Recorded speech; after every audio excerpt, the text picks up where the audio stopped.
मुझे उस देश का स्थान उच्चतम दिख रहा है जिसने कभी भी झुकना सीखा ही नहीं, जिसके देशवासियों के खून में इतना जुनून है जितना पहले कभी था।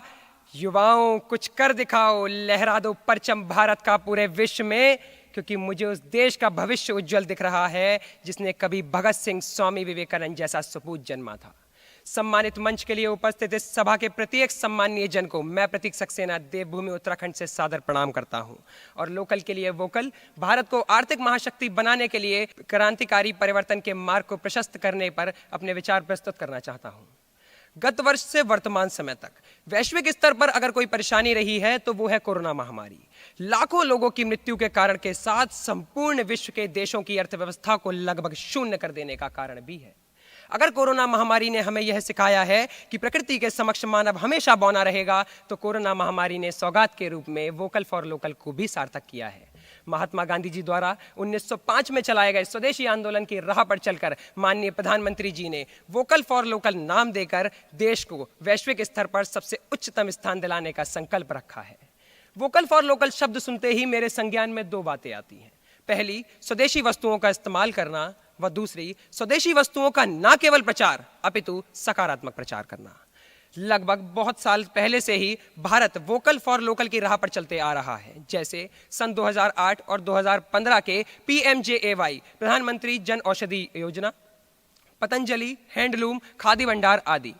अंग्रेजी भाषा में अगर शीर्षक के संपूर्ण भाव को समझाने की कोशिश करूं तो if we will be vocal for local then we will definitely reach local to global. लेकिन GDP, अगर ग्रॉस डोमेस्टिक प्रोडक्ट के संदर्भ में बात हो तो भारत से कम जनसंख्या रखने वाले देश जैसे जापान, जर्मनी भारत से उच्च स्थान प्राप्त हैं वर्ल्ड बैंक की GDP रैंकिंग में। भारत को आर्थिक महाशक्ति बनाने से पहले हमें विचार गिरती अर्थव्यवस्था पर करना होगा। गिरती अर्थव्यवस्था के मुख्य कारण स्वदेशी वस्तुओं का इस्तेमाल ना करना, non usages of local products, प्रतिभा पलायन, माइग्रेशन ऑफ टैलेंट और पर्यटन टूरिज्म भी है। स्वदेशी वस्तुओं पर अगर बात करें तो स्वदेशी वस्तुओं को खरीदने और प्रचार करने से छोटे विक्रेताओं जैसे रेडी पर सामान बेचने वाले, फेरी वाले व निर्माताओं का मनोबल बढ़ता है, जो उन्हें और गुणवत्तापूर्वक वस्तु बनाने के लिए प्रेरित करता है। क्या पता मेरे ऊर्जावान देशवासियों, क्या पता हमारा छोटा सा सहयोग हमारी लोकल वस्तु को ग्लोबल वस्तु बना सकता है, जो सर्विस सेक्टर के प्रतिशत योगदान के साथ रोजगार को बढ़ावा देकर GDP को भी बढ़ावा दे। अपने वक्तव्य के जरिए मेरा आपसे यही आग्रह है कि किसी भी वस्तु को खरीदते समय उस पर लगे मेड इन इंडिया के टैग या 890 से शुरू होने वाले बारकोड पर जरूर ध्यान दें। प्रतिभा पलायन पर गौर करें तो जिस आशा और विश्वास को लेकर हमारे देश की प्रतिभाएं विदेश में पलायन कर रही हैं, अगर भारत सरकार उन आशाओं को पूर्ण करे तो निश्चित रूप से प्रतिभा पलायन को रोका जा सकता है। इसी संदर्भ में 16 जनवरी 2016 का स्टार्टअप इंडिया प्रोग्राम भारत सरकार की सफल पहल है।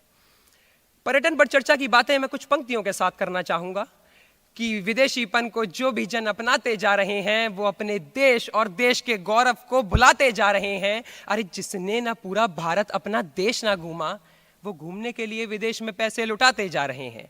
पर्यटन की ही बात पर हम कैसे भूल सकते हैं विश्व के 7 आश्चर्यों में से एक आश्चर्य ताजमहल को? हम कैसे भूल सकते हैं विश्व के सबसे ऊंची इमारत स्टैच्यू ऑफ यूनिटी को? हमारे देश के गरिमामयी दर्शनीय स्थल पूरे विश्व के आकर्षण का केंद्र हैं, परंतु अफसोस हमारे आकर्षण का केंद्र विदेश है। अगर इन सभी कारणों पर गहन चिंतन कर कड़ी से कड़ी मिलाई जाए तो यह तीनों ही कारण वोकल फॉर लोकल की राह पर चलकर न केवल देश का उद्धार करेंगे अपितु अर्थव्यवस्था को सशक्त बनाकर भारत को आर्थिक महाशक्ति के रूप में देखने के सपने को जल्द ही साकार करेंगे। धन्यवाद। जय हिंद।